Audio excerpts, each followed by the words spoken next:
If your Google Calendar keeps automatically adding events that you never actually wanted on your schedule, this video is going to help you fix that in just a few minutes. In this tutorial, I'll show you how to stop Google Calendar from automatically adding events by turning off the smart features that are creating those automatic suggestions and entries.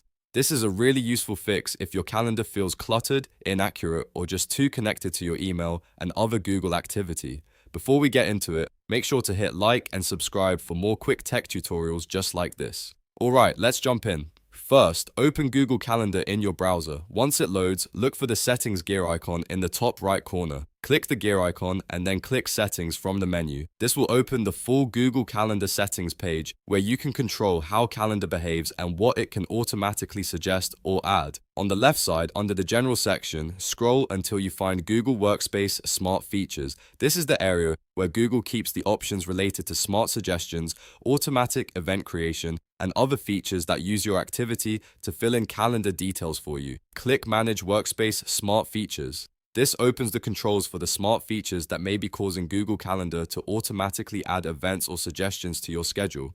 Here, you want to disable both smart features. Make sure both of them are turned off so Calendar stops using those automated suggestions and event additions. Once both smart features are disabled, scroll down and click Save.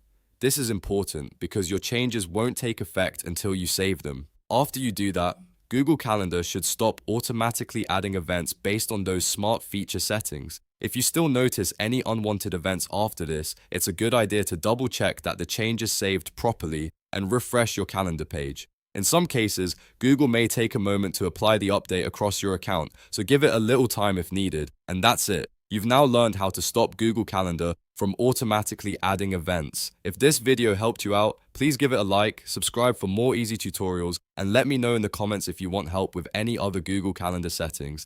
Thanks for watching, and I'll see you in the next one.